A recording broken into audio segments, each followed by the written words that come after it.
Ladies and gentlemen, welcome back to the Indie Zone. My name is Kathy. We have an update for you with respect to the Richard Allen versus State of Indiana appeal that was filed initially on March 12th, 2025, when Mr. Allen filed a notice of appeal in the Indiana Appellate Court. Briefly, this case is commonly known as the DelphI case, dealing with the tragic unalivings of two friends, Abby and Libby, on the 13th of February 2017. This case went unsolved for a number of years until Mr. Allen's arrest. He was tried and convicted at jury trial in 2024. This appeal followed. Mr. Allen filed his initial brief on the merits in December of 2025, and it asserts two principal areas of reversible error. Number one, he is asserting that his Fourth Amendment to the United States Constitution guarantees of illegal prohibition against illegal searches and seizure were violated. And he is also asserting that Judge Gull, the trial court in the case below, improperly denied him the opportunity for a Franks hearing.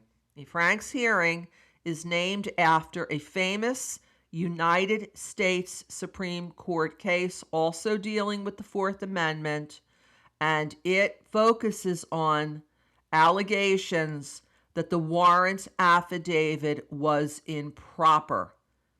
Mr. Allen, in addition to seeking a new trial, is in the alternative asking that the appellate court send the case back down to the state court level and require that Allen requested Franks hearing proceed. The state of Indiana's response to the appellate brief was initially due in January of 2026.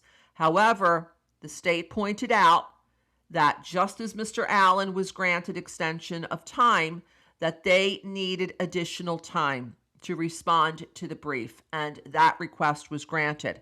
However, there's been some developments that occurred the end of January 2026, which has now resulted in an additional extension of time.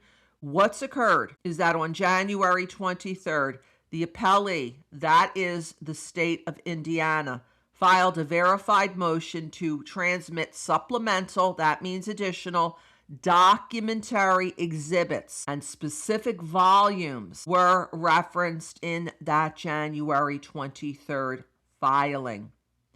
Having reviewed the state's submission, the appellate court rendered an order granting this relief on the 27th of January 2026.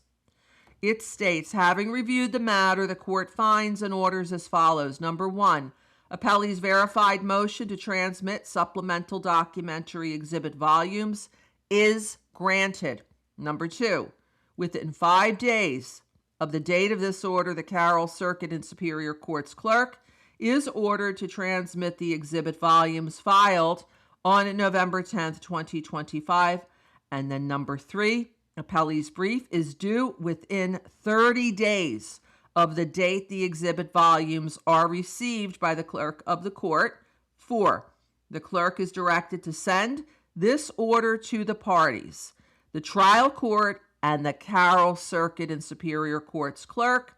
Number 5, the Carroll Circuit and Superior Court's clerk is directed to file this order, and the case number is given. And pursuant to Indiana Trial Rule 77, D as in David, the clerk shall place the contents of this order in the record of judgment and orders. If you look further at the docket, you will see that on January 27th, the retransmission of order occurred pursuant to the appellate court's order. The document was transmitted, and then also on the 27th of January, the electronic documents received from the trial court clerk is noted.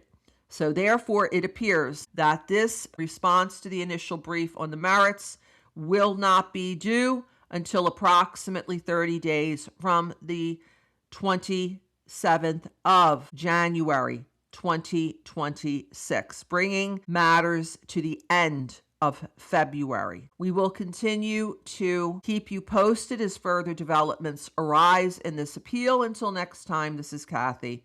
Thank you for joining us here today.